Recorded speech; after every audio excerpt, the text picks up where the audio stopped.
Good evening. आजचा माझा topic आहे की हृदयविकार व त्याची कारणे आणि लठ्ठपणा व त्याची कारणे. हा टॉपिक घेण्याचं कारण म्हणजे काय होतं की आमच्याकडे ज्यावेळी पेशंट येतो हृदयविकाराचा, तो बऱ्याच वेळी लेट पोहोचतो आणि लेट पोहोचल्यामुळे आमची ट्रीटमेंट केल्यानंतर सुद्धा हृदयाचं पंपिंग हे कमी राहतं आणि त्यामुळे पेशंटला पाहिजे तो फायदा होत नाही. पेशंटला चांगला फायदा व्हावा, त्यामध्ये पेशंट हा वेळेत आला तर त्याची ट्रीटमेंट योग्य प्रकारे होऊ शकते आणि पेशंटचं लाईफ हे पूर्णपणे नॉर्मल होऊ शकते. त्यामुळे हा टॉपिक सिलेक्ट केला. सुरुवातीला मी तुम्हाला सांगेन की आपलं हृदय कसं काम करते आणि हृदयाला रक्तपुरवठा कसा होतो आणि हृदयाला हार्ट अटॅक कसा होतो. हृदयाला नॉर्मली 4 कप्पे असतात, 2 वर आणि 2 खाली. डाव्यावरचे जे 2 कप्पे असतात त्याच्यामध्ये शुद्ध रक्त असतं आणि त्यातून शरीराला अओर्टा नावाची मोठी धमनी येते आणि ती पूर्ण शरीराला रक्त सप्लाय करते. त्याच अओर्टामधून 2 स्मॉल धमन्या येतात जे हृदयाला रक्त सप्लाय करतात आणि ह्या धमन्यांमध्ये अडथळा निर्माण झाला, त्या धमन्यांमध्ये अडथळा निर्माण झाला तर आपल्याला हार्ट अटॅक येतो. नॉर्मली कसं होतं की आपण लहानपणापासून आपण हे होतो त्यावेळी हृदयामध्ये ब्लॉक नसतात, पण वयाच्या 2 वर्षापासून हृदयामध्ये छोटे छोटे ब्लॉक येऊ शकतात. त्यामुळे प्रत्येक माणसामध्ये हा थोडाफार ब्लॉक असणार आहे आणि प्रत्येक ब्लॉक ओपन करण्याची गरज नसते. पण हा ब्लॉक जेव्हा 70%च्या वर पोहोचतो, त्यावेळी माणसाला चालल्यानंतर छातीत दुखणे, चालल्यानंतर धाप लागणे ह्या प्रकारचे सिम्पटम दिसू शकतात. आणि काय होतं की हा जो ब्लॉक आहे हा ब्लॉक फुटतो आणि फुटल्यामुळे रक्ताची गुठी तयार होते आणि त्या ठिकाणी हा 100% ब्लॉक तयार होतो.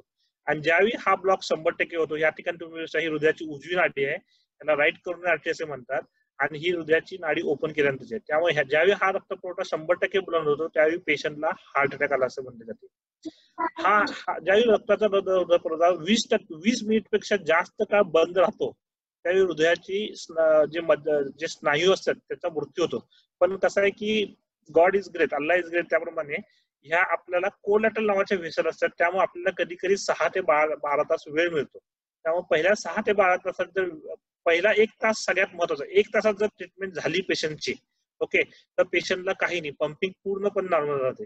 पहिले 6 ते 12 तासामध्ये किंवा 6 ते 24 तासामध्ये झाली तरी सुद्धा फायदा होतो. पण जर 100% नाडी ब्लॉक ही 24 तासापेक्षा जास्त वेळ राहिली आणि पेशंटला जर कोलॅटर्स नसतील, रक्त पातळण्या इंजेक्शन देण्याचा किंवा अँजिओप्लास्टीचा काही उपयोग होत नाही. आणि तुम्ही ऐकलं असेल, पेशंटची ट्रीटमेंट झाली, नाडी ओपन झाली आणि पेशंटचे सिम्पटम धाप लागणे हे वगैरे हे प्रकार कमी झाले. त्यावेळी कसं असतं की हा पेशंट लेट पोहोचला. ह्याच्यामध्ये दाखवलंय ही जी आहे आपले लहानपणी ज्यावेळी आपण जन्मता आपण हे अशी नाडी नॉर्मल असते. त्यानंतर कसं होतं की जसं जसं वय वाढत जातं, हे 10 वर्ष, हे 12 वर्ष, हे 20 वर्ष, हे 40 वर्ष, 50 वर्ष, हा ब्लॉक वाढत जातो. आणि हा ब्लॉक जेव्हा 70% पेक्षा वर जातो त्यावेळी आपल्याला त्रास सुरू होतो. आणि अचानक एके दिवशी कसं होतं की हा ब्लॉक फुटतो आणि ह्या ठिकाणी रक्त गोठलं जातं आणि आपल्याला हार्ट अटॅक येतो. हार्ट अटॅक येण्यात काय परिणाम असतो? सगळ्यात म्हणजे पेशंटचा मृत्यू होऊ शकतो. नॉर्मल हार्ट अटॅक आल्यानंतर 7% लोकांचा, म्हणजे आता जगाच्या पाठीवर जे काही ट्रीटमेंट अवेलेबल आहेत ते ट्रीटमेंट करून सुद्धा 7 ते 10% लोकांचा मृत्यू होतो. समजा पेशंट त्यातून बचावला तर पेशंटचं पंपिंग कमी होण्याचं होऊ शकतं आणि पंपिंग कमी झाल्यामुळे पेशंटला धाप लागू शकते.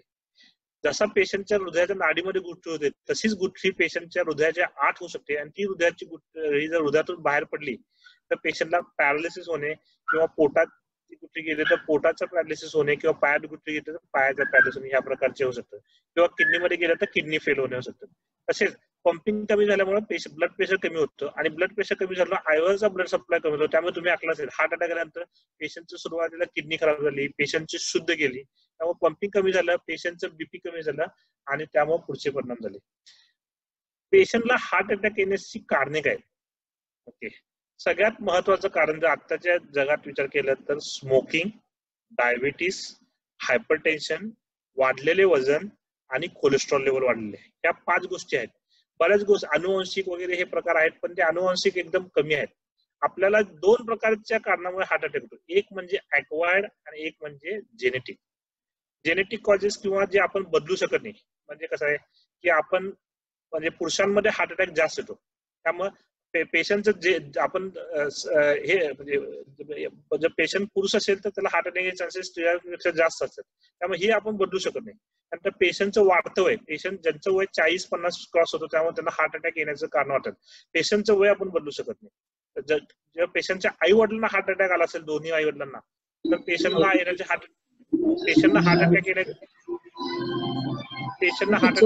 चान्सेस जास्त असतात. त्यामुळे पेशंटचं सेक्स, पेशंटचं वय, पेशंटच्या आई वडिलांना हार्ट अटॅक असल्याची हिस्ट्री, ह्या गोष्टी आपण बदलू शकत नाही. पण ज्या गोष्टी अशा आहेत म्हणजे पेशंटचं डायटरी हॅबिट्स, पेशंटचं वजन, पेशंटचं डायबिटीस, पेशंटचं ब्लड प्रेशर, पेशंटची स्मोकिंग करण्याची प्रवृत्ती आणि ह्या प्रकारचे जे आहेत ह्या प्रिव्हेंटेबल गोष्टी आहेत. ह्या गोष्टीवर जर आपण कंट्रोल केला तर हार्ट अटॅक येण्याचं प्रमाण आपण कमी करू शकतो किंवा त्याची सिव्हिरिटी कमी करू शकतो. हार्ट अटॅक आल्यानंतर आपल्याला काही लक्षण दिसतात. आपल्याला जनरली माहिती आहे की म्हणजे लहानपणापासून आपण छातीत दुखणं म्हणजे हार्ट अटॅक. ओके, तर जनरली काही पेशंट आपल्याकडे येत असतात, ते म्हणतात छातीत दुखणं. जर पेशंट जर छातीवर हात ठेवून असं म्हणत असेल की मधल्या बाजूला मला दाबल्यासारखं होतंय, ह्याला आपण असं टिपिकल अंजाना होतो, हे सगळ्यात प्रमुख लक्षण आहे. पण पेशंटच्या दात म्हणजे खालची जी दाताची हे आहे इथून बेंबीपर्यंत आणि तसेच लेफ्ट साईड किंवा राईट साईड ह्या कुठेही जर छातीत दुखत असेल तर हे हार्ट अटॅक येण्याचे लक्षण असते. पण 90% लोकांमध्ये छातीच्या मध्यभागी दुखतंय. समजा पेशंट सांगत असेल की छातीत दुखतंय आणि ते बोटानं दुखल्यानंतर दुखणं वाढतंय किंवा छातीत दुखतंय आणि श्वास घेतल्यानंतर ते दुखणं वाढतंय, ह्या प्रकारचं जे छातीत दुखणं असतंय जनरली ते हार्ट अटॅक म्हणून नसते. ओके, हार्ट अटॅकचं दुखणं मोस्टली मध्यभागी येतं, जे डाव्या बाजूला ते ट्रान्समिट होतं, या ठिकाणी दिलं. छातीच्या मध्यभागी दुखणं होऊन ते मोस्ट ऑफ द टाइम डाव्या बाजूला हाताच्या कोणीपर्यंत, कधी कधी उजव्या बाजूला, कधी कधी म्हणजे काही पेशंट असं म्हणतात की फक्त घशामध्ये दाबल्यागत होत आहे आणि हे दुखणं बेंबीपर्यंत असू शकतं. ओके, काही लोकांना कसं होतं की ज्या लोकांना डायबिटीस आहे त्यांना छातीत दुखत नाही. ओके, त्या लोकांना फक्त घाम येणे, दरदरून घाम येणे, धाप लागणे किंवा चक्कर येऊन पडणे या प्रकारची सुद्धा लक्षणे ही हृदयविकाराची लक्षणे असू शकतात. जर तुम्हाला असं वाटत असेल की आज आपल्याला जो त्रास होतोय तो काहीतरी खूपच म्हणजे हे आहे लक्षात की बाबा असा त्रास आपल्याला पूर्वी कधी झाला आणि काहीतरी प्रॉब्लेम आहे असं वाटलं तर जवळच्या डॉक्टरपाशी जाऊन त्याची तपासणी करून एक ईसीजी काढणं खूप गरजेचं आहे. बऱ्याच वेळी काय होतंय, पेशंटच्या पोटामध्ये दुखत असते आणि पेशंट म्हणतो की मला ऍसिडिटीचा त्रास आहे, एखाद दुसरी गोळी खातो, त्यानंतर 2 तासानं कमी येत नाही, मग ठीक आहे, कधी कधी थोडंफार त्याचा रिलीफ मिळतो आणि असा पेशंट कसं होतो 6 ते 24 तास वेळ करतो, कधी कधी संध्याकाळी किंवा कधी कधी दुसऱ्या दिवशी आमच्याकडे पोहोचतो आणि ते ऑलरेडी तो हार्ट अटॅक इव्हॉल्व्ह झाला असतो आणि त्यावेळी बऱ्याच वेळी कसं असतं की आपले प्रयत्न हे वाढत जातं. त्यामुळे जर आपल्याला जर छातीच्या मध्यभागी किंवा गॅसेस वगैरे असा त्रास असेल लक्षात, तर एकदा ईसीजी काढून घेणे खूप गरजेचं आहे. हे ऍसिडिटी आहे, हे हृदयाचं दुखणं नाही, हे मला खोकला असल्यामुळे आहे किंवा असा त्रास मला कायम होतो, यावेळी सुद्धा असाच त्रास आहे, ह्या सरकारची कारणे सांगून आपण स्वतः म्हणजे डॉक्टरांपासून किंवा मेडिकल हेल्प घेण्यापासून दुरावू नये. कारण मी आधी ऑलरेडी तुम्हाला सांगितलं पहिल्या तासामध्ये जर हार्ट अटॅकची ट्रीटमेंट झाली तर ते पेशंटचे हृदय पूर्णपणे नॉर्मल म्हणजे हार्ट अटॅक येण्यापूर्वी असं त्या प्रकारे असतं. ओके, 2 प्रकारची आपल्याला छातीत दुखणं असतं. एक म्हणजे कसं असतं की जनरली आपण रोज व्यायाम करत असतो, चालत असतो किंवा रेग्युलर आपलं जे काम असतं, काही लोक हमाल असतील ते खूप हेवी एक्सरसाइज करत असतील, काही लोक बैठे असतील ते जनरली अर्धा किलोमीटर चालत असतील, 1 किलोमीटर चालत असतील किंवा आपल्या घरातला पहिला देणं चालतं. प्रत्येकाची क्षमता वेगळी असते. जर आपल्याला आपण जे काम करत असतो, समजा आपण रोज 5 किलोमीटर चालत असतो आणि जर आपल्याला एखाद दिवशीपासून असं वाटायला लागले की आपण 2 किलोमीटर जर चालल्यानंतर आपल्याला छातीत दुखतंय किंवा धाप लागतो, हे हृदयविकाराचं लक्षण असू शकतं. समजा जो पेशंट नॉर्मली 10 किलोमीटर चालतो आणि त्याला जर 5 किलोमीटर चालल्यानंतर धाप लागत असेल तर हे सुद्धा ऍबनॉर्मल आहे. म्हणजे आपण जे रोज काम करतो it is called normal for us. लक्षात, ज्या आपल्याला नॉर्मल गोष्टी करण्यामध्ये जर त्रास व्हायला लागला, ओके, तर ह्याला आपण म्हणतो की क्रोनिक स्टेबल अंजाना म्हणजे हृदयाची हे सुरुवात झाली आहे. हे म्हणजे वजन जास्त असल्यामुळे सुद्धा होऊ शकतो. पण जर असा त्रास होत असेल तर एकदा आपला ईसीजी काढून ट्रेडमिल टेस्ट करून घेणे गरजेचं आहे. ओके, अनस्टेबल अंजाना म्हणजे काय होते, उठल्यानंतर खूप दुखणे, लक्षात म्हणजे बसल्या बसल्या दुखणे, ओके, ह्यासारखं जर होत असेल तर ह्याला अनस्टेबल अंजाना किंवा हार्ट अटॅक म्हणतो. हे खूप वाईट लक्षण आहे, त्या ठिकाणी लगेच मेडिकल हेल्प घेणं गरजेचं आहे. ऑलरेडी मी तुम्हाला हार्ट अटॅक येण्याची कारणं सांगितली आहेत, म्हणजे बैठे जीवनशैली, व्यायामाचा अभाव, धगधगीचे जीवन, मानसिक तणाव आणि आरोग्य. बऱ्याच वेळी लक्षात आलं असेल की आता लहान मुलांमध्ये किंवा की वयाच्या 20व्या वर्षी 25व्या वर्षी हार्ट अटॅकली मुलं बघतो आपण. ओके, ह्याचं कारण म्हणजे आपला वाढलेला स्ट्रेस. ओके, प्रत्येक ठिकाणी स्ट्रेस वाढलेला आहे. पूर्वी आपल्याला लहानपणी जर आता आपले आई वडील 8 तास काम करायचे, 8 तास आपल्याबरोबर खेळायचे किंवा घरात असायचे आणि 8 तास खूप शांतपणे झोप घ्यायचे. पण आता जर बघितलं तर आपलं काम करण्याची पद्धत बदललेली आहे. आपण 12 ते 24 तास काम करत असतो कधी कधी. ओके, त्यामुळं स्ट्रेस वाढलेला आहे. स्ट्रेस वाढण्याचे कारण म्हणजे काय, म्हणजे आपल्या अपेक्षा पूर्ण होत नाहीत. लक्षात, पूर्वी बघितलं तर कसं आहे की माझंच जर उदाहरण घेतलं तर मी वेल एस्टॅब्लिश आहे, पण माझं जर कलिगाचं मोठं हॉस्पिटल असेल तर मला सुद्धा वाटत असतं की माझं सुद्धा मोठं हॉस्पिटल पाहिजे. जरी मी माझ्या लेवलला मी सॅटिस्फाय असेल, पण बाजूच्या बघून आपण स्ट्रेस घेतो. समजा आपण 2 व्हीलर आरामात फिरू शकतो, आपलं आयुष्य जगू शकतो, पण शेजारीने 4 व्हीलर घेतली, लक्षात, तर आपला स्ट्रेस वाढला. ओके, ऑफिस मधला स्ट्रेस आहे. प्रत्येक गोष्टीमध्ये आजकाल म्हणजे कसं कॉम्पिटिशन वाढलेलं आहे. आपण कॉम्पिटेटिव्ह जगात जगत आहोत आणि यंग पॉप्युलेशन मध्ये 2 महत्वाची कारण आहेत. एक स्ट्रेस आणि दुसरं म्हणजे स्मोकिंग. लक्षात, या 2 कारणामुळे यंग पेशंट मध्ये हार्ट अटॅक येण्याचं खूप प्रमाण वाढलेलं आहे. यंग पेशंट मध्ये हार्ट अटॅक नंतर धोकादायक काय आहे, ज्यावेळी आपला हार्ट अटॅक 50 ते 60 वर्षामध्ये येतो त्यावेळी आपली हृदयाची नाडी हळूहळू म्हणजे 10, 20, 30 असं करत 70% पर्यंत ब्लॉक झाले असते. त्यामुळे कोलॅटरल, ज्यावेळी आपलं हृदय किंवा आपल्या शरीरामध्ये एका ठिकाणी अडथळा निर्माण होतो, ओके, त्यावेळी हृदय काय करतं की त्या ठिकाणी दुसऱ्या कोलॅटरल्स टू ब्लड सप्लाय करतो. त्यामुळे ज्यावेळी उतार वयात हार्ट अटॅक येतो त्यावेळी कोलॅटर असल्यामुळे त्याची सिव्हिरिटी कमी असते.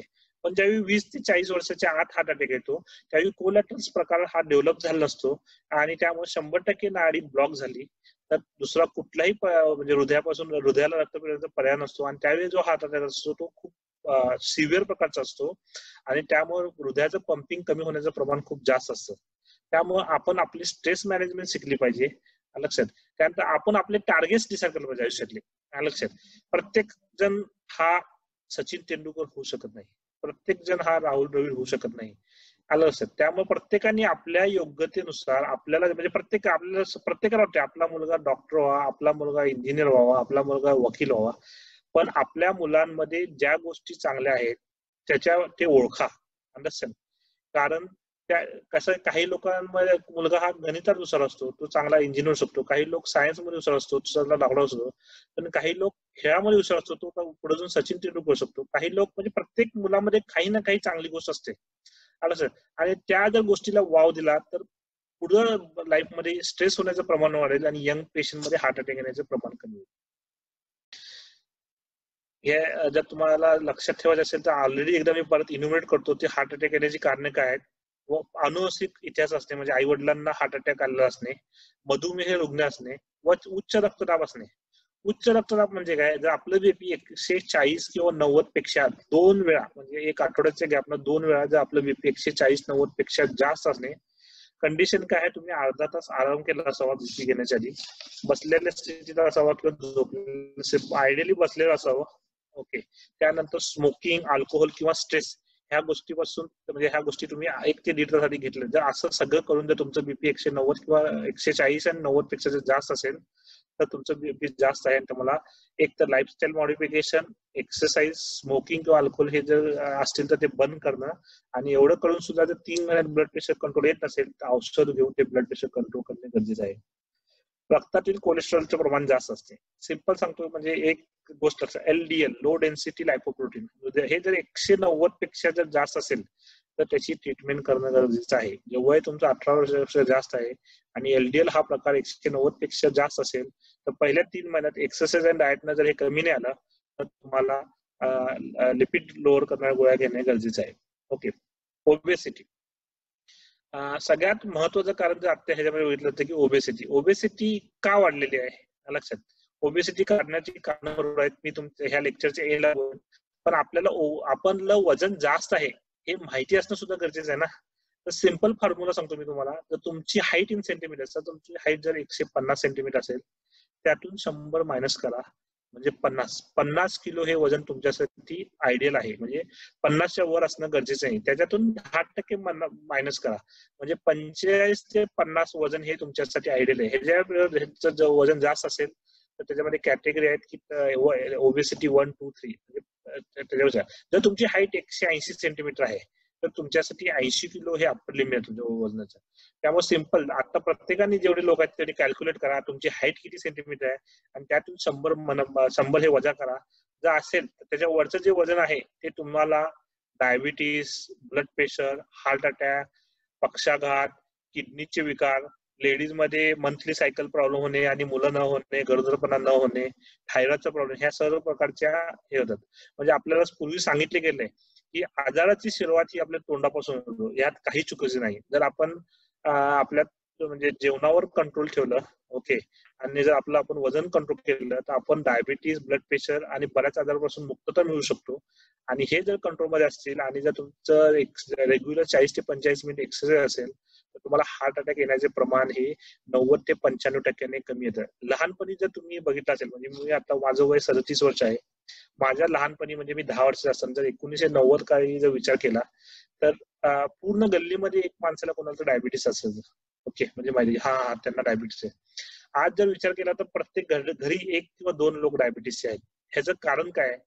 तर आपलं मागच्या 30 वर्षात आपण म्हणजे फॉरेनची जीवनशैली अवलंबिली आहे. म्हणजे पूर्वी असायचं शिरकुर्मा, मला असं आठवतं की बकरीद आणि रमजान सोडल्यानंतर कधीतरी ऑकेजनली घ्यायचा, पण आता आपण शिरकुर्मा प्रत्येक आठवड्यात पितो. ओके, दिवाळीचा फराळ विचार केला तर तो फक्त दिवाळीलाच मिळायचा कुठल्या तरी मित्राला, पण आता असं नाही. बसापा हलवाईच्या दुकानात गेल्यानंतर you can get every day आणि आपण सगळं खातो. त्यामुळे आपल्या म्हणजे रोजच्या जेवणामध्ये कॅलरीजचं प्रमाण वाढलेलं आहे. ओके, आणि जर 0.3, मी काय म्हणतो 0.3% आपण जर जेवण जास्त करत असो, 0.3 म्हणतो मी, समजा तुम्ही जर रोज 2 ते 3 किलो तुमचं जेवणाचं वजन होतं, म्हणजे भाजी भाकरी वगैरे सगळं एकत्र करून, आणि त्याचं 0.3 म्हणजे 30 ग्रॅम फक्त जर आपण जास्त घेत असो रोज, तर तुमचं वजन पुढच्या 10 वर्षामध्ये 10 किलो वाढतंय. आणि ज्यावेळी हे वजन 10 किलो वाढतंय तुमचं हार्ट अटॅक येण्याचं प्रमाण हे 100 पटीनं वाढतंय. ओके, त्यामुळे आपल्या जेवणावर कंट्रोल असणं खूप गरजेचं आहे. ओके, त्यानंतर बैठी जीवनशैली. लहानपणी जर आठवत असेल तर प्रत्येक जण सायकलीवर शाळेला जायचा, सायकलीवर क्लासला जायचा. आज आपण आपली मुलं बघितलं तर बस आपल्या दारात येते, त्यानंतर ते स्कूलमध्ये जातात. स्कूलमध्ये आठवड्यात एक कुठला तर पीटीचा त्रास असतो, त्यामध्ये सुद्धा किती व्यायाम होतो हे महिने. बसनच परत येतात. ओके, जर बस अवेलेबल नसेल तर आपण आपल्या स्कूटीनं किंवा 4 व्हीलरनं मुलांना चढून होतो. लहानपणी आपण ग्राउंडवर किती खेळायचो विचार करा, आपली मुलं किती खेळतात हे विचार करा. ओके, ह्या सर्व गोष्टी मग कसं, आणि आपण सुद्धा कसं करतो, सकाळी उठल्यानंतर 4 व्हीलर मध्ये जातो, ऑफिसमध्ये जातो, ऑफिसमध्ये स्क्रीन समोर असतो, परत 4 व्हीलर मधनं येतो, घरात येतो. जर सकाळी व्यायामाची सवय असेल तर 40-45 मिनिटं बरेच कमी लोकांचे व्यायाम करतात, नसेल तर आपला बराच वेळ हा टीव्ही समोर, स्क्रीन समोर किंवा मोबाईल मध्ये जातो. त्यामुळे बैठी जेवण झाली, व्यायामचा अभाव आला असेल. प्रत्येक माणसाला हे 40 मिनिटं व्यायाम करण्याची सवय लावलीच पाहिजे. आपल्या मुलांना, म्हणजे कोणती गोष्ट आपण रेग्युलर करतो, उठल्यानंतर आपण दात घासतो का नाही? रोज घासतो, कारण लहानपणी ती आपल्याला सवय लावली आहे. जर आपल्याला सवय नसेल व्यायामाची तर हे म्हणजे कुठलं वय त्याला अडचण नाही, तुम्ही जर ठरवला तर कुठल्याही वयात व्यायामाची सवय लावू शकते. आणि मी तुम्हाला प्रत्येकाला एक रिक्वेस्ट करू शकतो, ज्या प्रकारे आपण आपल्या मुलांना चांगल्या सवयी लावतो, म्हणजे कुराणचं पठण करा म्हणा, नमाज पढा म्हणा, या सकाळी उठल्यानंतर दात घासणे, त्यानंतर योग्य वेळेवर जेवण करणे, एक सवय सगळ्यांना लावा की 40 ते 45 आपल्या मुलांनी हे व्यायाम करायलाच पाहिजे. आणि चांगली गोष्ट कसं आहे की लॉकडाऊन आहे आणि लॉकडाऊन एक्सटेंड होत आहे. जरी लॉकडाऊन शिथिल झालं तरी शाळा सुरू होण्याचं पुढच्या 2-3 महिने शाळा सुरू होण्याचं शक्यता कमी आहे, कारण सोशल डिस्टन्सिंग पाळणं. तर आपली मुले आपल्या बरोबर आहेत पुढच्या 3 महिने, आणि ह्या 3 महिन्यात जर आपण आपल्या मुलांना व्यायाम स्वतः सकाळी, म्हणजे आता रोजाच्या महिन्यामुळे आपल्या सगळ्यांना सवय लागलेली आहे, पहाटे आपण 4-4:30ला उठतो, ती सवय कंटिन्यू करून आपण जर 6 वाजता उठून आपल्या मुलांना घेऊन जर आपण व्यायाम सुरू केला, आणि कुठल्याही गोष्ट ही सवय बनण्यासाठी 21 दिवस लागतात, कुठलीही गोष्ट कंटिन्युअस आपण जर 21 दिवस केली तर ती आपली सवय होऊन जाते. त्यामुळे पुढच्या 21 दिवस आपण जर, ठीक आहे आता आठवडाभर ठीक आहे रमजानचे रोज आहेत, ओके, जर ईद नंतर तुम्ही ठरला की आपल्या मुलाला आपण घेऊन 45 मिनिटं व्यायाम करायचा आहे, व्यायाम म्हणजे मी म्हणत नाही 45, ज्यांना आपल्या वयानुसार चालणं, पळणं, सायकलिंग करणं किंवा आपल्याला जिम करणं, जो कुठलाही व्यायाम आपल्या वयानुसार जमतो तो व्यायाम शक्य करा. आणि ही सवय जर आपल्या मुलांमध्ये जडली तर पुढची जे जनरेशन निर्माण होणार त्यांच्यामध्ये ब्लड प्रेशर, डायबिटीस, ओबेसिटी आणि हार्ट अटॅक हे होण्याचे रोग प्रमाण कमी होईल. आणि आपण ह्या लॉकडाऊनचा खूप चांगला फायदा केला असं म्हणता येईल. मानसिक ताणतणाव ऑलरेडी मी बोललोय, स्ट्रेस लक्षात. आपल्याला कसं आहे की मला 10वीत सांगितलं गेलं होतं स्ट्रेस बद्दल. मी काय माझंच एक्झाम्पल देतो. 10वीत मला सांगितलं गेलं होतं की 10वीत 1 वर्ष अभ्यास आहे, त्याच्यानंतर काही करायचं नाही, तुला ऍडमिशन मिळेल. 12वीत ते सांगितलं गेलं 1 वर्ष अभ्यास कर, एमबीबीएस ला ऍडमिशन घे, त्यानंतर काही नाही. ओके, एमबीबीएस नंतर पोस्ट ग्रॅज्युएशन झालं, पोस्ट ग्रॅज्युएशन नंतर सुपर स्पेशल झाली, मी फेलोशिप केली, प्रॅक्टिस मध्ये आलो, प्रॅक्टिस मध्ये आल्यानंतर प्रत्येक स्ट्रेस, त्यानंतर म्हणजे प्रत्येक गोष्टीमध्ये म्हणजे की we decide the targets. Understand लक्षात. त्यामुळे आपण आपल्या लाईफ मध्ये आपले टार्गेट्स डिसाईड करा. आपल्याला काय अचीव, आपल्या बाजूचं काय अचीव करतं हे नाही, आपल्या बाजूचं काय अचीव करतं हा विचार केला तर आपल्याला जे मिळालंय त्याचा आनंद कमी होतो. ओके, त्यामुळे प्रत्येकाने आपले टार्गेट डिसाईड करा. आपल्याला काय हवंय. ओके, 3 महिन्यात आपल्याला लक्षात आलं असेल की आपल्या गरजा किती कमी आहेत. ओके, मागच्या 3 महिन्यात लक्षात येतं की आपल्या गरजा किती कमी आहेत. ओके, त्यामुळे प्रत्येकाने आपल्या लाईफचे टार्गेट डिसाईड करा. आपल्याला काय हवंय, आपण काय अचीव करायचंय. आपण म्हणजे ह्या म्हणजे स्पर्धेमध्ये आपण पळायचंय काय, कारण ही स्पर्धा खूप वाईट आहे. म्हणजे प्रत्येक गोष्टीमध्ये, बिझनेस मध्ये म्हणा, एज्युकेशन मध्ये म्हणा, किंवा आमच्या प्रॅक्टिस मध्ये म्हणा, किंवा सगळ्यांच्या मध्ये प्रत्येक जण म्हणजे मला असं म्हणायचं की आपल्या समोर एक गाजर बांधलेलं आहे. ओके, आणि त्या गाजर आपल्या म्हणजे आपल्या शरीरावर जोडलेलं आहे आणि आपण पळतोय, पण ते गाजर आपल्याला कधीच मिळत नाही, आपल्या फक्त ते समोर दिसत राहतं. प्रत्येकाने आपले टार्गेट लाईफ मध्ये टार्गेट डिसाईड करा आणि त्या पद्धतीने वागायला लागा. आपल्या आयुष्यामधला हा स्ट्रेस कमी केला. ओके, स्ट्रेस कमी करण्यासाठी आपण बरंच काही करू शकतो. ओके, एक तर व्यायाम केल्यामुळे स्ट्रेस कमी होतो. त्यानंतर स्मोकिंग, अल्कोहोल यासारख्या सवयी बंद करणे. आणि आपल्याला लहानपणापासून ज्या गोष्टीची आवड आहे, काही असू शकतो, कुणाला बुद्धिबळ खेळायची आवड असते, कुणाला क्रिकेट खेळायची आवड असते, कुणाला संगीत ऐकायची आवड असते, किंवा कुणाला शिकवायला आवडू शकतो. म्हणजे प्रत्येक जणाला काही ना काही आवड असते, लक्षात. त्या गोष्टीमध्ये दिवसातला 1 तास हा घालवा. असं व्यायाम सोडून 45 मिनिटं व्यायाम सोडून तुम्ही जर 1 तास तुम्हाला जी गोष्ट आवडते ती गेली तर तुमचा स्ट्रेस हा बऱ्या प्रमाणात कमी होईल, तुम्हाला खूप आनंद मिळेल.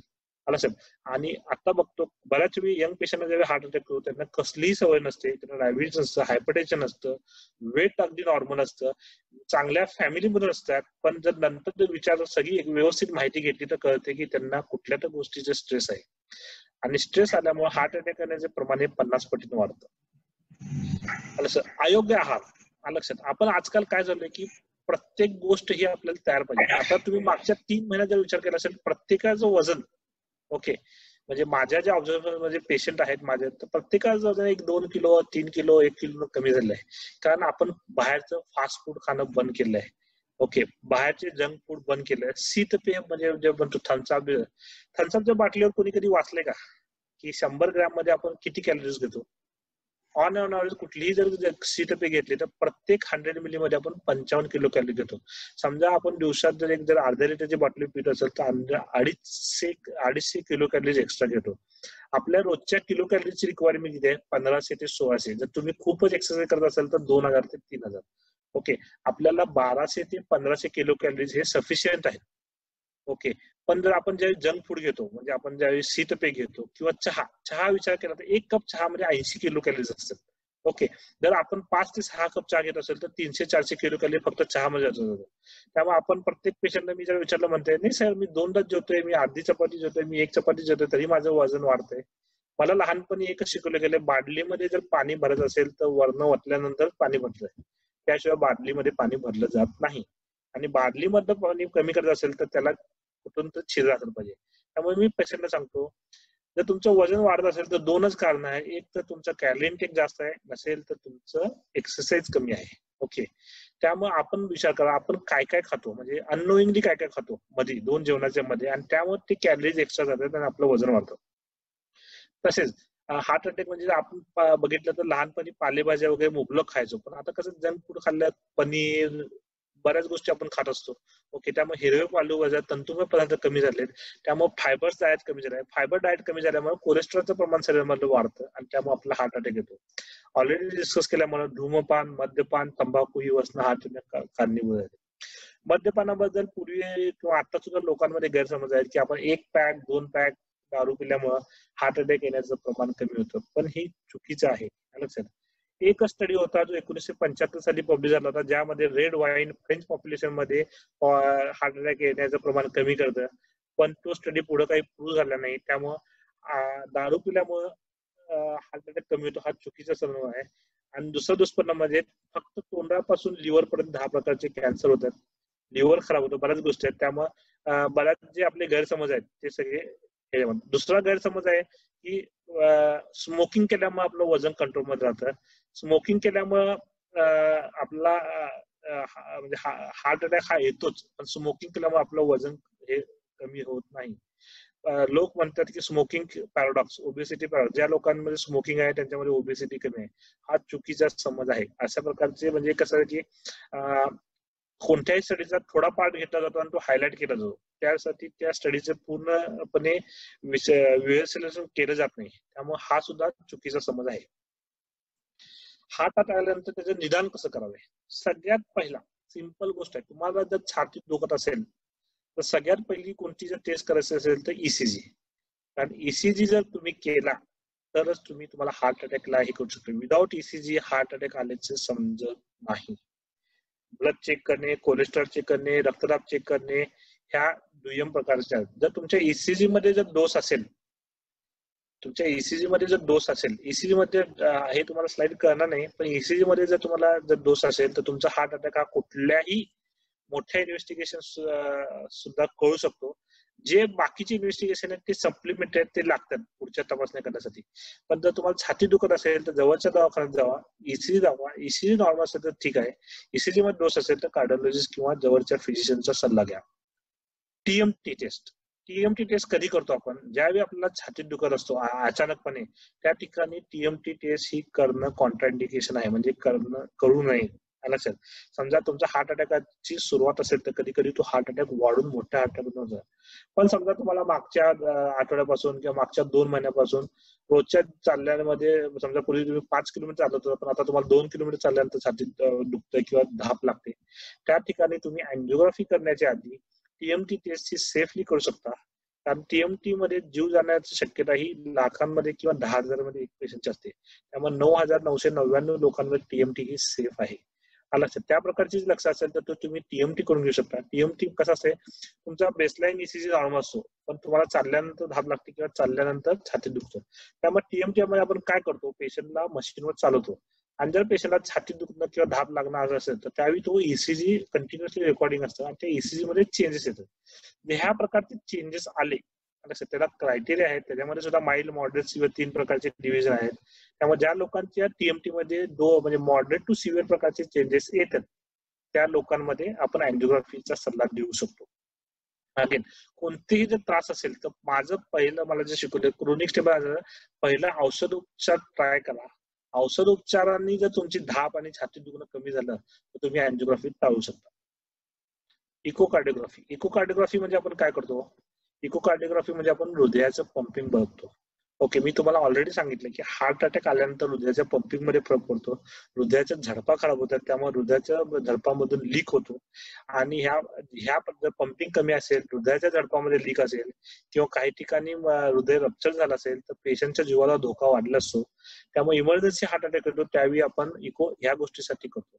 पण बऱ्याच वेळी कसं होतं, इमर्जन्सी हार्ट अटॅक आला असेल लक्षात, आणि जर पेशंट खूप सिरियस असेल तर कधी कधी आपण प्रायमरी अँजिओप्लास्टी करतो. लक्षात. त्यावेळी इकोकार्डिओग्राफी ह्या तपासण्याची गरज नसते, कारण तुम्हाला टाइम इज मसल. लक्षात. जितक्या लवकर नाडी ओपन होईल तितक्या लवकर ते हृदयाचं पंपिंग आणि मसल मध्ये जीव राहील. ओके, त्यामुळे इकोकार्डिओग्राफी ही तपासणी नॉर्मल ज्या आपण ओपीडी मध्ये बघतो, ज्यावेळी तुम्हाला चालल्यानंतर धाप लागते किंवा चालल्यानंतर छाती दुखतो त्यावेळी इकोकार्डिओग्राफी करू शकता.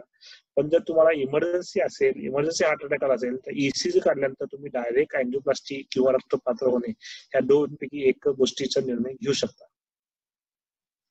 हार्ट आल्यानंतर आपल्याला कुठले कुठले उपचार अवेलेबल आहेत? ओके, सगळ्यात महत्वाचं म्हणजे तुम्ही जर कुठल्या डॉक्टरकडे गेला असेल, जनरल प्रॅक्टिशनर किंवा ज्या ठिकाणी ईसीजी काढला असेल त्या ठिकाणी समजा तुम्हाला रक्त पातळ होण्याचे इंजेक्शन किंवा अँजिओप्लास्टीची सोय नसेल तर ऍस्पिरिन नावाची गोळी, ओके, त्यानंतर क्लोपिडोग्रेल किंवा आणखी दोन प्रकारच्या रक्त पातळ होणाऱ्या गोळ्या, ओके, आणि जर छाती दुखत असेल तर झेपेकालची सॉल्बिटेड गोळी, जर तुमचं बीपी नॉर्मल असेल किंवा जास्त असेल, ह्या गोळ्या दिल्यानंतर त्या गोळ्यांची ऍक्शन सुरू होते आणि तुम्ही मोठ्या हॉस्पिटलमध्ये पोहोचूस पण ऑलरेडी तुमच्या रक्तामध्ये रक्त पातळणारा पदार्थ आला असतो, त्यामुळे रक्ताची नाडी ओपन होण्याचे प्रमाण वाढते. त्यामुळे जर तुम्ही कुठल्याही त्या डॉक्टरांना रिक्वेस्ट करा किंवा त्या डॉक्टरांनी जर गोळी दिली तर ती घ्या.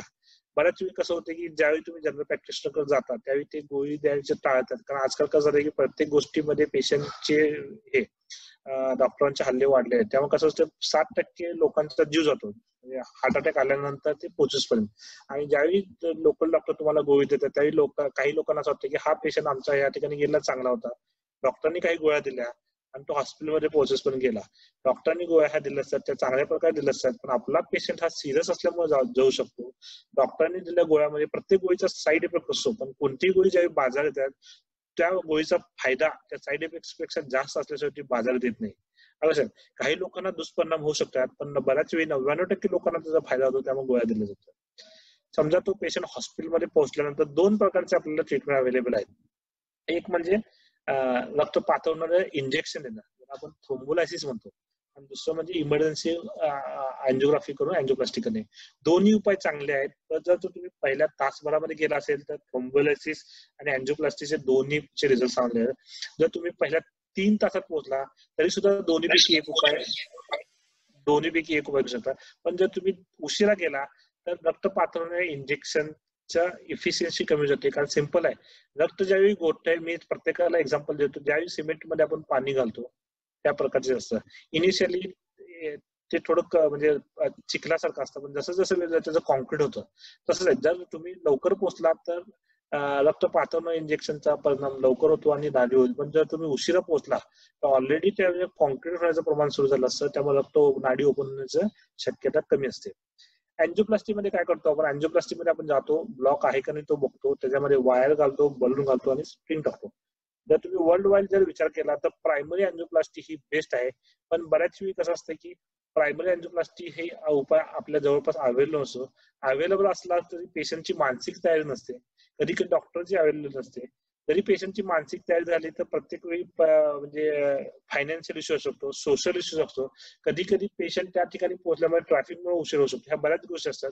त्यामुळे जर आपल्या ठिकाणी जवळपास अँजिओप्लास्टी उपलब्ध असेल तर ठीक आहे, नसेल तर तुम्ही जर एका हॉस्पिटलमध्ये पोहोचला आणि त्या ठिकाणी जर रक्त पातळ इंजेक्शन देण्याची सोय असेल ते जरूर घ्यावं. कारण तुम्हाला ते इंजेक्शन दिल्यानंतर जर रक्त नाडी ओपन झाली, मी ऑलरेडी सांगितलं ज्यावेळी हार्ट अटॅक येतो त्यावेळी आपल्या बॉडीमध्ये 40, 50, 60, 70% हा ब्लॉक असतो, आणि ज्यावेळी तो 100% होतो त्यावेळी हार्ट अटॅक येतो. त्यामुळे रक्त पातळाने इंजेक्शन दिला तर ती नाडी 10% जरी सुरू झाली तरी त्या ठिकाणी तो हृदयाचा तो भाग जिवंत राहू शकतो आणि नंतर त्याची अँजिओप्लास्टी करू शकतो किंवा औषधोपचार आपण ठीक करू शकतो. ह्या स्लाइड मध्ये दाखवलेला मी ऑलरेडी. हा ब्लॉक आहे, ओके. ह्याच्यामध्ये आपण ही बलून आणलेला आहे, हा बलून फुगवलेला आहे, आणि बलून फुगवल्यानंतर हा स्टेन फुगवलेला आहे आणि ही जाळीसारखा स्टेन दिसत असतो. या ठिकाणी बघितलं तर तुम्ही ऑलमोस्ट एवढं फक्त बलून जाण्याची जागा होती, ऑलमोस्ट 90% ब्लॉक होता आणि अँजिओप्लास्टी केल्यानंतर तो पूर्णपणे ओपन झालेला आहे. ही एक माझे मित्र आहेत, डॉक्टर आहेत, त्यांची अँजिओप्लास्टी आहे. ज्यावेळी माझ्याकडे आले होते त्यावेळी त्यांची नाडी 100% ब्लॉक होती, ओके. त्यांचं ब्लड प्रेशर 90 होते, ओके. डॉक्टर असल्यामुळे एज्युकेटेड फॅमिली असल्यामुळे मला जास्त त्यांना समजवण्याची गरज पडली नाही, खूपच माझे जवळचे होते, त्यामुळे मी त्यांना डायरेक्ट कॅथलॅबमध्ये घेतलं, ओके. डॉक्टरांचे वडील होते, ओके.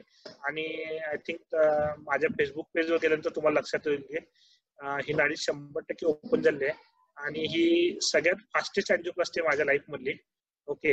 ही अँजिओप्लास्टी 9 मिनिट 41 सेकंद काहीतरी ह्यामध्ये पूर्ण झाली होती आणि ऑलमोस्ट 1.5 ते 2 वर्षापूर्वी अँजिओप्लास्टी केली आहे आणि अजून सुद्धा ते म्हणजे हृदयाचं पंपिंग हे पूर्णपणे 60% नॉर्मल आहे आणि अजून सुद्धा ते मला भेट देत असतात आणि त्यांचं नॉर्मल रुटीन चांगल्या प्रकारे सुद्धा आहे. ह्याचा ऍडव्हान्टेज काय होतं, हे माझ्या अंदाजानुसार पहिला 1 ते 1.5 तासाच्या आत आले होते, इमिजिएटली आले होते हॉस्पिटलमध्ये, ओके. आणि त्यांना इमिजिएटली कॅथलॅबमध्ये घेतलं होतं आणि ही 9 ते 10 मिनिटाच्या आत आपण ही अँजिओप्लास्टी कंप्लीट केली होती. मी तुम्हाला सांग 1 तासाच्या आत जर तुम्ही नाडी ओपन केली तर त्यांचं पंपिंग हे पूर्णपणे नॉर्मल राहतं. टाइम इज मसल, मी म्हणतो तुम्हाला टाइम इज मसल, लक्षात.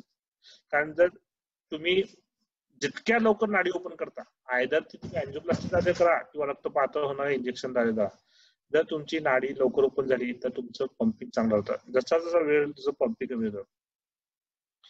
ह्याच्यामध्ये दाखवलंय, एक एक्झाम्पल लिहिलंय, 1 तासामध्ये जर नाडी ओपन झाली तर इतकाच पार्ट देत होतो. ओके, समजा त्याला 4 तास लागले तर ऑलमोस्ट हा पार्ट देत होतो, आणि 8 तास लागले तर हा पार्ट देत होतो. तुम्ही म्हणाल की डॉक्टर साहेब काही तर बोलताय, कधी कधी दुसऱ्या दिवशी अँजिओप्लास्टी केलं तरी फायदा होतो. फायदा. मी तुम्हाला एक कोलॅटरल नावाचा प्रकार सांगितला, लक्षात. जर पेशंटला कोलॅटरल असतील, लक्षात, त्यामुळे त्या कोलॅटरल्स मधून त्या पेशंटला थोडंफार रक्त पुरवठा येत असतो आणि तो पाठ घेऊन होतो. तुम्ही बघितलं असेल तर कधी कधी उन्हाळ्यात आपल्या ठिकाणी सगळी झाडे हिरवीगार दिसतात, कधी कधी ती वाळतात, पण परत पावसाळा आल्यानंतर ती परत हिरवीगार होतात, कारण त्यांची मुळं खालीपर्यंत पोहोचले असतात आणि थोडं थोडं ते पाणी जमिनीतलं ऑब्झर्व करत असतात. त्या प्रकारे आहे. जर तुम्हाला कोलॅटरल असतील, ओके, तर ती नाडी जनरली दुसऱ्या तिसऱ्या दिवशी पर्यंत सुद्धा चांगली राहते, आणि तुमचा तुम्ही जर अँजिओप्लास्टी करून तर रक्तपुरवठा सुरू केल्यानंतर तुमचं पंपिंग नॉर्मल होऊ शकतं. पण प्रत्येक पेशंटमध्ये कोलॅटरल असतील असंच नाही. ओके, हे तुम्हाला सांगितल्याप्रमाणे प्रायमरी अँजिओप्लास्टी करण्यामध्ये कारण काय असतात, कधी कधी पेशंट आणि हॉस्पिटल पोहोचण्यामध्ये, समजा पेशंटला खुर्चीमध्ये हार्ट अटॅक आला तर कधी कधी तो मिरजेमध्ये वेळेवर पोहोचत नाही. कधी कधी समजा गणपती आहे किंवा मोहरम आहे, ट्रॅफिक आहे, त्यामुळे घरातून हॉस्पिटल पोहोचायला वेळ लागतो ट्रॅफिकमुळे. काही लोकांमध्ये आपण कसं की आलेले जे व्यक्ती असतात, समजा पेशंट यंग असेल, हार्ट अटॅक असेल, त्याच्यामुळे तिथे ओल्ड आई वडील आहेत, शिकलेले नाहीत, तर त्यांना समजावण्यामध्ये अडचण येऊ शकते. कधी कधी समजा ज्या हॉस्पिटलला पोहोचले त्या ठिकाणी योजना नसेल किंवा पेशंटचं कार्ड कुठल्या योजनेत बसत नसेल तर फायनान्शियल इश्यू शकतो. कारण जे आपण अँजिओप्लास्टीसाठी मटेरियल वापरतो, जनरली अँजिओग्राफीसाठी आपण जर पूर्णपणे नवीन मटेरियल वापरलं तर अंदाजे नवीन मटेरियल सगळ्या ह्याच्यामध्ये जर घेतला तर 3,500 ते 4,000 मटेरियल लागतं. तुम्हाला अँजिओप्लास्टी करण्यासाठी पूर्णपणे नवीन मटेरियल वापरायचं म्हणलं तर 35,000 ते 40,000 नवीन मटेरियल वापरावं पडतं. त्यामुळे फायनान्शियल कन्स्ट्रेंट हॉस्पिटल येतात, त्यामुळे अँजिओप्लास्टी अँजिओग्राफी फोकस करणं बऱ्याच वेळी अवघड होतं जर स्कीम नसेल. ओके, आणि समजा तुम्ही लांब असेल आणि तुमच्या जवळ हॉस्पिटल म्हणजे ज्या ठिकाणी अँजिओप्लास्टी करण्याचं हॉस्पिटल अवेलेबल नसेल, ओके, कसं प्रत्येक ठिकाणी कसं असतं की जरी डॉक्टर अवेलेबल असेल तर प्रत्येक कॅथलॅब ओपन असू शकत नाही. प्रत्येक ठिकाणी कसं असतं की कॅथलॅब ओपन करावं लागते. त्या ठिकाणी 1-2 nurse, 1-2 technician, 2 anaesthesia technician, cardiologist, intensivist असे 8-10 लोकांचा स्टाफ लागतो. 8 ते 10 लोकांचा स्टाफ 24 तास असू शकत नाही, कारण त्यामुळे हा स्टाफ कधी कधी एकत्र करण्याला 1 तास 1.5 तास लागू शकतात. असं जर असेल तर त्यावेळी अँजिओप्लास्टीसाठी न थांबता रक्त पाठवणं इंजेक्शन देऊन, लक्षात, जनरली रक्तपातळ इंजेक्शन जरी दिलं तर 75 ते 85% लोकांमध्ये नाडी ओपन होते, जी रक्ताची गुठळी झाली ती बिघडते. जो अंडरलाईन ब्लॉक असतो त्याच्यामध्ये काही फरक पडत नाही, कारण तो कॅल्शियम ब्लॉक असतो. रक्ताची गुठळी बिघडते, त्यामुळे जरी 10 ते 20% रक्त सप्लाय सुरू झाला ते इंजेक्शन दिल्यामुळे तर पेशंटचा जीव वाटू शकतो, पेशंटचं पंपिंग साबूत असू शकतं. आणि नंतर जेव्हा आपण अँजिओग्राफी करतो, समजा तो ब्लॉक 70% जवळ असेल तर तो ओपन करायचा, समजा तो ब्लॉक 50%, 60% असेल तर त्याला काही करायला लागत नाही. या प्रकारच्या अडचणी आहेत. बायपास सर्जरी, ओके, बायपास सर्जरीमध्ये लोकांमध्ये बरेच गैरसमज आहेत, बरेच लोक बायपास सर्जरीला तयार होत नाहीत. ओके, माझ्या सासऱ्यांची बायपास सर्जरी हे 2007 साली झाली आहे, कारण मी ज्यावेळी मेडिसिनला ऍडमिशन घेतलं 2007 साली, त्या साली त्यांची बायपास सर्जरी झाली आहे. आज 2020 आहे, ते 7 ते 8 किलोमीटर आरामात चालू शकतात, रेग्युलर सगळं करू शकतात. पूर्वीसारखी बायपासची कंडिशन राहिली नाही. पूर्वी बायपास म्हणजे कसं असायचं की पेशंटचं हृदय ओपन केलं तर तो परत आला म्हणजे इट इज लाईक अ नशिबाचं. पण आता बरेच बायपास हे 2 ते 3 तासात कम्प्लीट केले जातात, पूर्णपणे हृदय बंद न करता कम्प्लीट केले जातात, पूर्णपणे छातीची चिरफाड न करता कम्प्लीट केले जातात. ओके, आणि बऱ्याच ऍडव्हान्स टेक्निक आलेल्या आहेत. बायपास म्हणजे काय करतो, समजी ही आपली जी मी सांगितलं तुम्हाला 2 प्रकारच्या नाड्या आहेत, ही राईट कॉर्नर आर्टरी, ही लेफ्ट कॉर्नर आर्टरी, ह्या त्याच्या 2 ब्रांचेस आहेत. समजा ह्या ठिकाणी ब्लॉक आहे, आपण काय करतो, एक नाडी घेतो, आयदर ती पायातली असते किंवा आपली जी मॅमेरी ग्लॅन्ड म्हणजे हे असते त्या ठिकाणची नाडी घेतो आणि ती नाडी ह्या ठिकाणापासून ह्या ठिकाणी जोडतो. सर, सिम्पल थिंग, बायपास करतो, हा ब्लॉक बायपास करतो. आला सर. जर तुम्हाला मल्टिपल ब्लॉक असतील, 3-4 ब्लॉक असतील, तुमच्या हृदयाचं पंपिंग कमी असेल, तुम्हाला डायबिटीस कमी असेल, तर बायपास हा उपाय अँजिओप्लास्टी पेक्षा चांगला असतो. आला सर. पण त्यासाठी तुम्ही डॉक्टरांनी जर बायपास सांगितलं असेल, पेशंटच्या मनाची तयारी असेल तर बायपास करून घेणे हे कधी चांगला. पण बऱ्याच असं होतं की पेशंट काही करून नाही म्हणतो. माझ्याकडे एक डॉक्टर होते, गडिंग्लजचे डॉक्टर होते, मला माहित नाही त्यात स्क्रीन अवेलेबल आहे का नाही. त्यांना मेन नाडीमध्ये ब्लॉक होते, खालच्या 3 फाट्यामध्ये 4 ब्लॉक होते. मी त्यांना बायपास ही सर्जरी सांगितली होती. ऑलमोस्ट ते कोल्हापूरला गेले, पुण्याला गेले, प्रत्येक ठिकाणी ते बायपास म्हणून सांगितले. पण अचानकपणे एक 3 महिन्यानंतर छाती दुखायला लागले म्हणून ते आले. ते आम्ही त्यांची 5 पिन टाकल्या, अँजिओप्लास्टी केली, त्यांचा जीव वाचवला. लकीली ते 2 वर्षानंतर सुद्धा चांगले आहेत. पण प्रत्येक वेळी असं होऊ शकत नाही. म्हणजे ज्यावेळी आपण सांगतो कोणतीही आपण ट्रीटमेंट, कधी कधी कसं होतं आपल्याला मार्केटमध्ये बरेच गैरसमज आहेत. त्या डॉक्टरांनी अँजिओप्लास्टी सांगितली होती, बायपास सांगितली आणि आम्ही आमच्या तुमच्या ठिकाणी गेलो आणि त्या ठिकाणी गेलो आणि आमच्या पेशंट अजूनही काही झालेलं नाही, ते सल्ला चुकीच होता असा नसतो. कोणतेही ज्यावेळी स्टडी येते, ओके, समजा आपण एक 100 पेशंट घेतले, त्यामध्ये समजा मेडिकल लाईन मध्ये गेले, त्यावेळी मेडिकल लाईन मध्ये 70% पेशंट झाले. समजा त्यांची अँजिओप्लास्टी केली, त्यामध्ये 80% पेशंट झाले. समजा त्यांची बायपास केली, 85% पेशंट, आणि समजा काहीच केलं नाही तर 50% पेशंट जगले. कसं असतं की तुम्हाला माहित असेल, देवाने आपल्याला 2 किडनी, एक किडनी काढली तरी चालतं. ओके, लक्षात ना, आपण पायाची नाडी काढतो आणि हृदयामध्ये बसवतो, त्यामुळे पायाला आपल्याला पॅरालिसिस होते किंवा पायाचा रक्तपुरवठा सप्लाय नाही. त्यामुळे आपल्याला म्हणजे बऱ्याच गोष्टी ह्या दिल्या ज्या ऍडिशनल आहेत. त्यामुळे कसं होतं की डॉक्टरांनी जो सल्ला दिला, समजा तुम्ही अँजिओप्लास्टी, समजा औषधं खाल्ली किंवा अँजिओप्लास्टी केली किंवा बायपास केलं, तर काही न घेता समजा काही न घेता 50% पेशंट जगत असेल आणि ही ट्रीटमेंट केल्यानंतर ते 80% जगत असेल, तर 30% लोकांना फायदा झाला. पण 50% लोक हे पेशंट कधी काही न करता सुद्धा जगतात. असं नाही की काय, पूर्वी आठवतं की 80-90 मध्ये लोकांना हार्ट अटॅक यायचा, जगत होते. प्रत्येक पेशंट मरत असं नव्हता.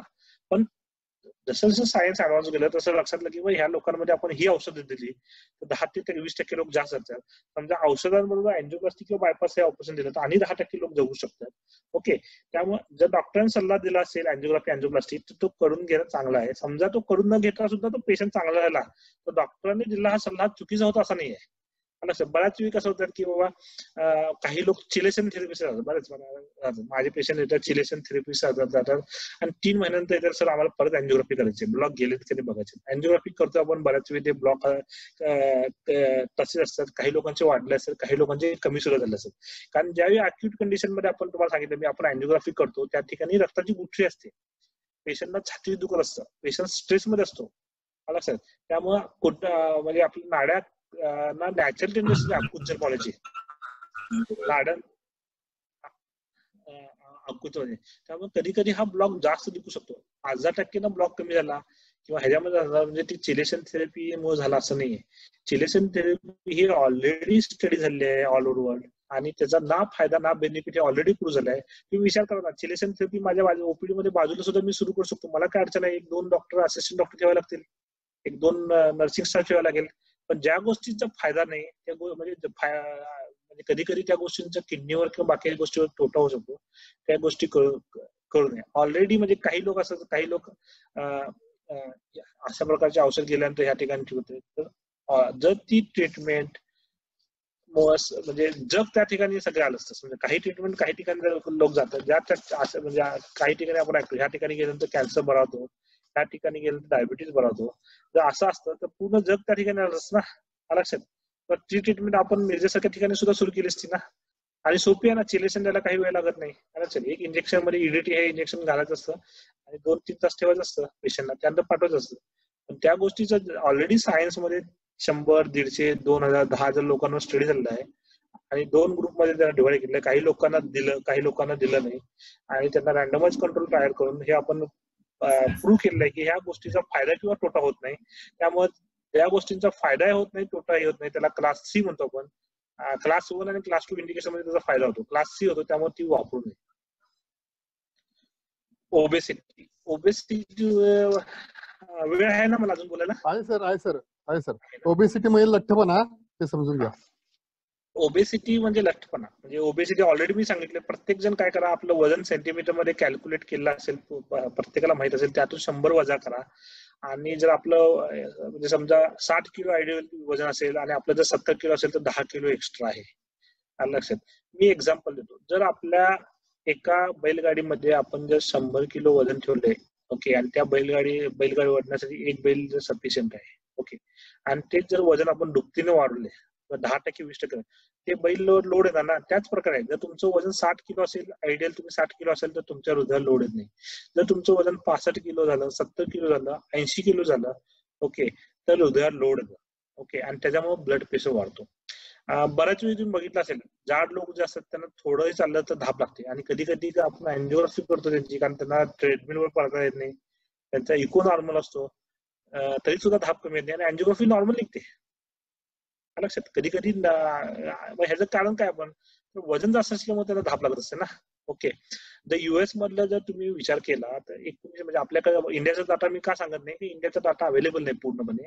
US मध्ये 1975 मध्ये 15 कोटी लोकांना फक्त वजन जास्त असणं हा आजार होता. ओबेसिटी हा आजार आहे. ओके. पण तोच 2015 मध्ये सर्व्हे मध्ये 75 कोटी झाला, म्हणजे 5 पटीनं वाढला. अलग सर. पूर्वी कसं असायचं की 100त 1 लोकांना डायबिटीस असायचा. 2015 मध्ये ते प्रमाण 10 मध्ये 1 झालं. 10 पटीनं डायबिटीस वाढला. ओके. त्यामुळं जर तुम्ही बघितलं तर भारताचा नंबर हा 91 लागत होता 1970-80 मध्ये. 91 ला म्हणजे ओबेसिटीच्या रेंज मध्ये भारताचा नंबर हा 1970-80 मध्ये हा 90च्या पुढे होता. आजच्या घडीचा जर विचार केला तर पुरुषांमध्ये ओबेसिटीमध्ये भारताचा जगात 5वा नंबर आहे आणि स्त्रियांच्या ओबेसिटीमध्ये हा भारत जगातला 3रा आहे. ही 2015ची आकडेवारी सांगतो मी. आजची आकडेवारी त्याच्यापेक्षा वाईट असणार आहे. ओके. ओबेसिटीमुळे काय होतं लक्षात, तुम्हाला पित्ताचा आजार असेल बऱ्याच लोकांना, जे जाड लोक त्यांना म्हणत असेल ढेकर येते, करप्या ढेकर येतात किंवा ऍसिड तोंडात येते. सिंपल थिंग आहे, फिजिक्सचं प्रिन्सिपल आहे. ओके. तुमच्या छातीमध्ये आणि पोटामध्ये डायफ्राम नावाचा हा पडदा असतो. ओके. तुमच्या जर पोटातलं प्रेशर हे छातीतल्या प्रेशरपेक्षा जास्त झालं तर काय करणार ते लक्षात, ते पोटातलं काय करणार, जे पाणी अन्न असेल त्याच्यात दाब आणणार, त्यामुळे ते उचमळून बाहेर येणार. ओके. जर तुमचं वजन जास्त असेल तर तुमचं इंट्रा अब्डोमिनल म्हणजे पोटातलं प्रेशर जास्त असतं. ओके. आणि त्यामुळे तुम्हाला पित्ताचा त्रास होतो. ओके. दुसरी गोष्ट, तुमचं वजन जास्त असेल तर मग तुम्हाला सांगितलं तुम्हाला जास्त काम करायला लागणार, त्यामुळे तुमचं ब्लड प्रेशर वाढणार. तुम्हाला वजन जास्त असल्यामुळे मी सांगतो, प्रत्येक गोष्टी सांगतो, एका तुम्ही जर दोरीवर बेडशीट वाळायला घातली आणि त्याच दोरीवर तुम्ही जर घोंगड म्हणजे जास्त वजनाचं घोंगडी वाळायला घातली तर ती दोरी बेंड होणार का नाही? ओके, होणार. वजन वाढल्यामुळेच आपल्याला मानेचं स्पॉन्डिलोसिस झालंय, कमरेचा आजार झालाय. आजकाल बघितलं असेल तर नी जॉईंट रिप्लेसमेंटचं प्रमाण वाढलेलं आहे. 1990 मध्ये विचार करा, नी जॉईंट रिप्लेसमेंट तुम्हाला माणूस भेटत असेल का? पण आता तुम्हाला बोर्ड दिसतात, सांधा बदलून मिळेल, हे बदलून मिळेल. का झालंय? कारण तुमच्या सांध्यावर वजन पडते ना, लक्षात. आणि सांध्याचं वजन एक लिमिट आहे, त्या लिमिट पेक्षा वर जर जास्त गेलं तर ते सांध्यावर प्रेशर येणार, सांध्यामधलं घर्षण वाढणार आणि घर्षण वाढल्यावर सांधा खराब होणार, लक्षात. तर ह्या सगळ्याच्या मागे जर गेला तर जर सांगितलं सगळ्या आजाराची सुरुवात ही तोंडापासून होते. लहानपणी जर बघितलं असेल तर रोज मी प्रत्येकाला सांगतो, रोजा हा वर्षभर केलं तरी काय अडचण नाही. फक्त महिनाभर आपण जसं पाळतो तसं पाळा. काही म्हणजे आपण जे सहरी केल्यानंतर इफ्तारीपर्यंत आपण काही घेत नाही. Okay okay. त्याच्यानंतर सुद्धा तुम्ही पाळू शकता. दिवसातनं 2दा जेवण करा, लक्षात. ज्यावेळी जेवण करून उठतो आपण त्यावेळी पाव भाकरीची भूक शिल्लक करून उठा. म्हणजे उठल्यानंतर आपल्याला असं वाटायला नको पाहिजे की आपण एवढं का जेवलो. उठल्यानंतर सुद्धा वाटलं पाहिजे हा अजून एक पाव भाकरीची आपल्याला भूक शिल्लक आहे, लक्षात. काही लोकांना 2 टाइमचं जेवण जमत. बऱ्याच वेळी बघत असेल तुम्ही, आपले जे आई वडील किंवा आजी आजोबा असलं ना की आपल्या हा नाश्ता नावाचा हा प्रकार नव्हता आपल्याकडे, लक्षात. सगळेजण काय करायचे, भाजी भाकरी बांधून जायचे शेतात, 10 वाजता ती उघडून खायचे, काम करायचे आणि संध्याकाळी आल्यानंतर जेवण करायचे. मध्ये काहीतरी फक्त लाईट वगैरे घ्यायची. बऱ्याच लोकांना ठीक आहे आपण नवीन जीवनशैली आणली, 3दा जेवायचंय.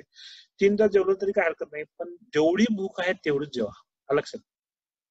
कॅलरी कॅल्क्युलेट करा. आज कसं आहे की प्रत्येकाकडे मोबाईल आहे, एवढे ऍप्लिकेशन अवेलेबल, आपण जे जेवतो त्याची अंदाजे कॅलरी आपण कॅल्क्युलेट करू शकतो. जर तुमचे कॅलरी रिक्वायरमेंट स्त्रियांसाठी 1200 ते 1400 आणि पुरुषांसाठी 1400 ते 1600, मी ऍव्हरेज सांगतो, 1500 किलो कॅलरी पेक्षा हात खायचा. तुमचं वजन जर जास्त असेल तर तुम्ही आणखी कमी करू शकता. म्हणजे तुम्ही भाजीपाल्याचं प्रमाण वाढवून तुम्ही कॅलरी डेफिसिट तयार करू शकता, लक्षात. म्हणजे 500 म्हणजे तुम्ही 1000 कॅलरी पर्यंतच इंक्रीज करा. मी म्हणत नाही कमी खावा, तुम्ही ह्या प्रकारे खावा. तुम्ही जर साखरेचं प्रमाण जास्त असेल, तुमच्या जेवणामध्ये सॉफ्ट ड्रिंक जास्त असेल, तुमचं चहा पिण्याचं प्रमाण जास्त असेल, तरी तुम्ही एक चपाती आणि अर्धा वाटी भात जरी खात असाल, तुमचं वजन कधीच कमी होणार नाही, तुमचं वजन हे वाढतच राहणार. ओके. त्यामुळं जे इन बिटवीन खातो आपण, म्हणजे 2 जेवणाच्या मध्ये जे खातो ते पूर्णपणे टाळा, लक्षात. तुम्हाला जर भूक लागली तर बऱ्याच कसं असते, ही भूक तुम्हाला म्हणजे आपल्याला कसं असतं, आपलं जे तहान लागण्याचं सेंटर आणि जेवण लागण्याचं सेंटर हे मेंदूमध्ये एका ठिकाणी असतो, त्यामुळे आपला मेंदू कन्फ्युज असतो. जर तुम्हाला वाटलं की 2 जेवणाच्या मध्ये तुम्हाला भूक लागली, पहिल्यांदा पाणी पिऊन बघा, बऱ्याच वेळा असं जाणवलं की ती तहान आहे, तुमची भूक निघून जाईल. लक्षात. मी मागच्या म्हणजे माझे जर फोटो बघायचे असेल आजचा फोटो बघा आणि माझ्या फेसबुकवरचा 2 महिन्यापूर्वीचा फोटो बघा. मागच्या 2 महिन्यात माझं 7 किलो वजन कमी झालंय. मी एक्सरसाइज थोडी जास्त करतो, वेगळी गोष्ट आहे, मला पूर्वीपासून सवय आहे, पण माझ्या डाएट मध्ये मी मोठा फरक केलेला नाहीये आता तरी. कारण मला एक्सरसाइज तर तुम्ही जर तुमच्या 45 मिनिटं चालणे आणि जर तुमच्या डाएट मध्ये तुमची कॅलरी रिक्वायरमेंट जी 1200 ते 1400 त्याच्यामध्ये 200 ते 400 डेफिशिट करून आणि एक्सरसाइज द्वारे 200 कॅलरी किलो 40 ते 45 मिनिट तुम्ही एक्सरसाइज केली तर तुम्ही 200 कॅलरी हेवी एक्सरसाइज केली तर 400 कॅलरी करून 800 किलो कॅलरी तुम्ही रोजचं जर तुमचं एक्सपेन्सिव्ह वाढलं तर जनरली 1 किलो वजन कमायला आपल्याला 9000 किलो कॅलरी कमी करतात. 1 किलो फॅट म्हणजे 9000 किलो कॅलरी. तर तुमचं प्रत्येक 10 दिवसाला 1 किलो वजन कमी. त्यामुळे महिन्यात 3 किलो वजन कमी. मी फक्त काय सांगतो, रोज उठून 45 मिनिटं चाला. ओके. त्यानंतर 2 जेवणामध्ये 2दा जेवता आलं तर बेस्ट आहे, नसेल तरी 3 वेळा जेवा. लक्षात. त्यावेळी तुम्हाला कुणालाही मटण बंद करा. माझ्या मेडिकलच्या फाईल मध्ये सुद्धा लिहिलं आहे, मटणामुळे हार्ट अटॅक येत नाही. लक्षात. अंड्यामुळे हार्ट अटॅक येत नाही, पनीरमुळे हार्ट अटॅक येत नाही, दुधामुळे हार्ट अटॅक येत नाही. हार्ट अटॅक हा का येतो? आपल्या जेवणामधले कार्बोहायड्रेट, प्लेन शुगर, ओके, ह्या गोष्टी जर जास्त असतील तर आपल्या बॉडीमध्ये ज्यावेळी आपण एक्सेस कॅलरी जातो, ओके, ते 2 प्रकारे स्टोर होऊ शकतात. एक तर प्रोटीनचे जे प्रोडक्ट असतील तर मसल होतात, किंवा जर कार्बोहायड्रेट प्रोडक्ट असेल तर ते बॉडीमध्ये शुगर ही फॅट मध्येच कन्वर्ट होते. त्यामुळे eating fat is not dangerous. Fat खाणं हे डेंजरस नाही. तुम्ही बघत असाल तर आपले आजी आजोबा वगैरे सगळे तूप भरपूर खात होते, दूध भरपूर खात होते. माझी आजी आज 99 वर्ष कंप्लीट झालेले आहेत. 1 जूनला त्यांना 100 वर्ष लागेल.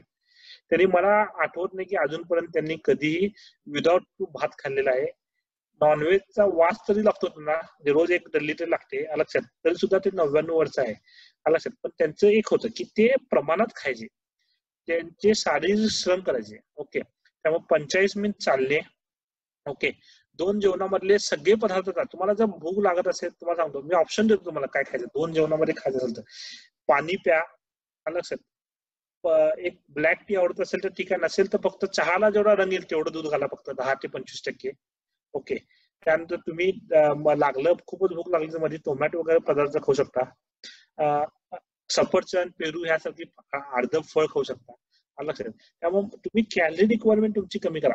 तुम्हाला जाणवत असेल कि रोजा रखने के बाद अपने को फ्रेश लगता है, मतलब पहले 2-3 दिन तकलीफ होती, 2 दिन होता है, लेकिन जैसे जैसे ये होता है, अभी थोड़ा मौसम मतलब हीट टेम्परेचर ज्यादा है, उससे प्यास लगती है, अलग बात है, लेकिन अपने पिछले 10 साल का एक्सपीरियंस देखो, जब हम रोजा रखते हैं तो हम ज्यादा एक्टिवली काम करते हैं, ज्यादा फ्रेश रहते हैं, अपना मेमोरी बढ़ता है.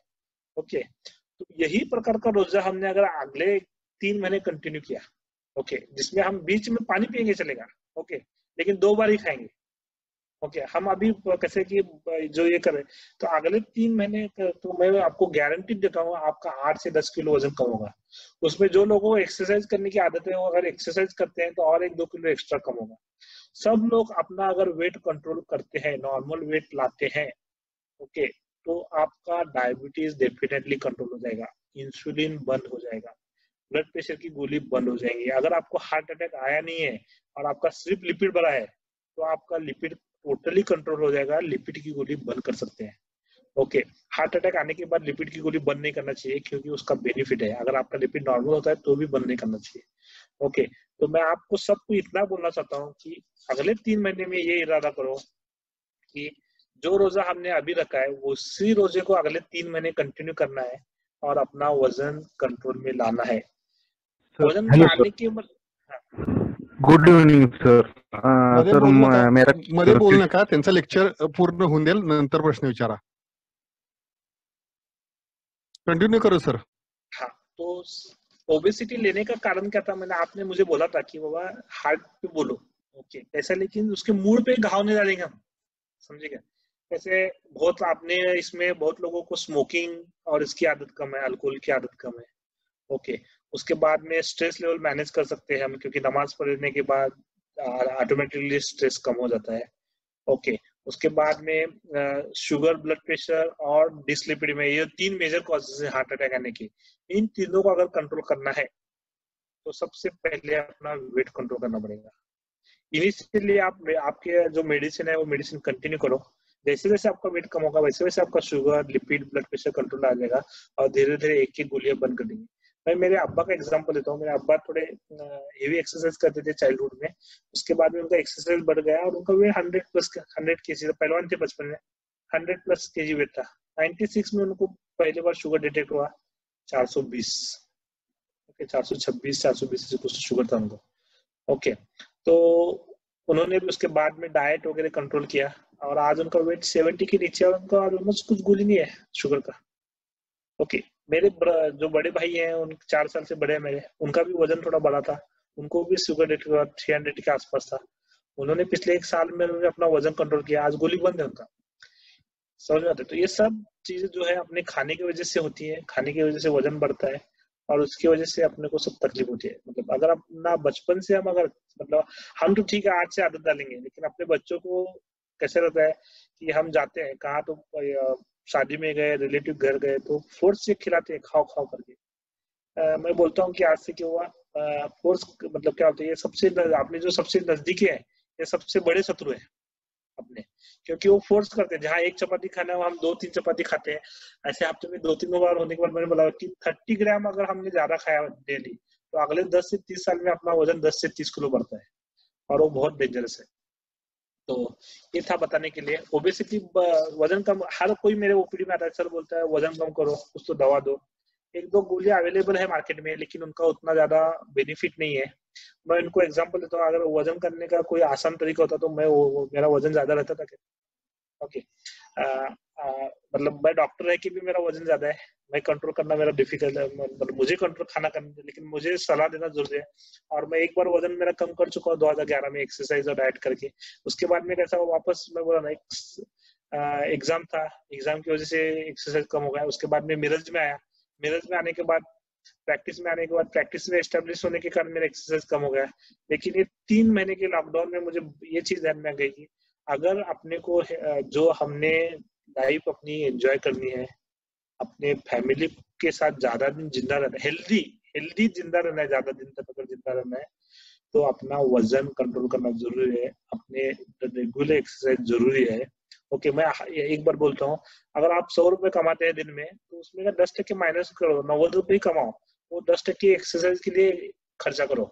उससे जो आपको बेनिफिट मिला है वो 90 रुपए खर्चा करके भी 50 साल के बाद में आपको नहीं मिलने वाला है। ओके, तो मैं 3 सलाह देके बंद करता हूँ। एक तो कैसे कि अपने टारगेट डिसाइड करो।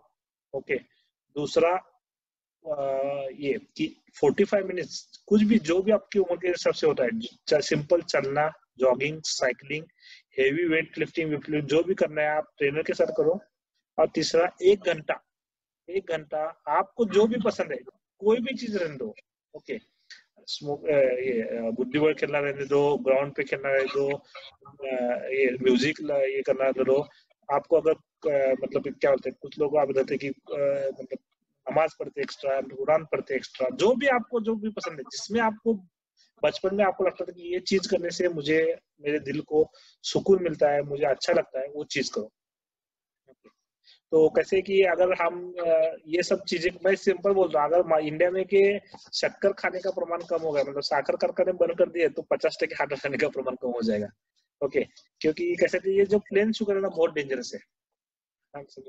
अगर आपको खाना है, मीठा खाना है तो फल खाओ, क्योंकि कॉम्प्लेक्स कार्बोहाइड्रेट कहते हैं उसको, कॉम्प्लेक्स, समझ गए? ये प्लेन शुगर मतलब हार्ट अटैक, अगर सबसे बिगेस्ट ड्रॉबैक है अपने को क्या कि फैट नॉनवेज खाने से हार्ट अटैक है। लेकिन आज ये जो कार्बोहाइड्रेट और प्लेन शुगर है, ग्लूकोज है, उसकी वजह से हार्ट अटैक आता है, क्योंकि ग्लूकोज बॉडी में जाके स्टोर होता है एक्स्ट्रा फैट, और जो स्टोर्ड फैट है पेट में का, समझ रहे, जो पेट में का स्टोर्ड फैट है वो सबसे डेंजरस है। मतलब मैं बोलता हूँ कि मेरा आज भी पेशेंट अगर हार्ट अटैक आने के बाद आईसीयू में नॉनवेज मांगता है तो मैं देता हूँ। इनिशियली हम नॉनवेज क्यों अवॉइड करते हैं हार्ट अटैक के पेशेंट में? नॉनवेज खाने से कॉन्स्टिपेशन होता है। ओके, और कॉन्स्टिपेशन होने के कारण अगर वो जोर भी लगाता है तो उसको प्रेशर आके हार्ट का प्रॉब्लम बढ़ सकता है, इसलिए। लेकिन गोश्त खाते कितना हम?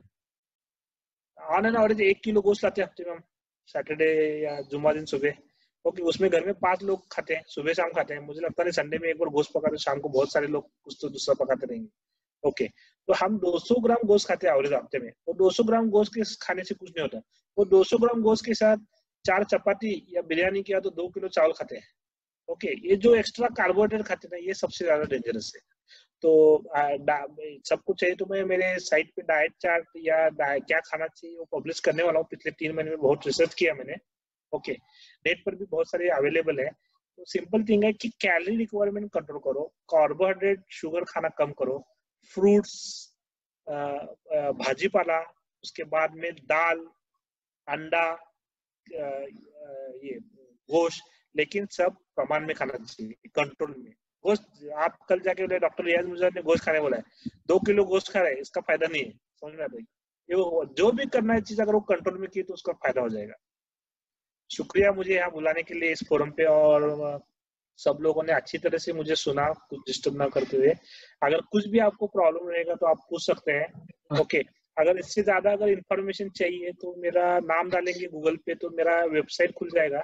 उस पे एक बुक है, हृदय का रसी काळजी घ्या। ओके, जो चाहिए तो मैं मुनीर साहब के मोबाइल पे, I think most of the लोगों के मोबाइल पे गए रहेंगे। एडवोकेट दीपा चौधरी ने वो लिखी है, जो हम जो साइंस पढ़े मराठी में पेशेंट के अंडरस्टैंड लैंग्वेज में कन्वर्ट किया है। वो बुक आप मेरी वेबसाइट से या मेरे गूगल पे से डाउनलोड कर सकते हैं, जिसमें मराठी में जो भी मैंने आज बातें की वो मराठी में सब एक्सप्लेन करके लिखी हुई है। मेरा नाम डालने के बाद आपको मेरा www.drriazmuzar.in है, या गूगल पे आप मेरा नाम डालेंगे तो भी मेरे वेबसाइट का लिंक मिल जाएगा। शुक्रिया, ठीक थैंक है। यू। शुक्रिया सर, आपने बहुत अच्छी जानकारी दी।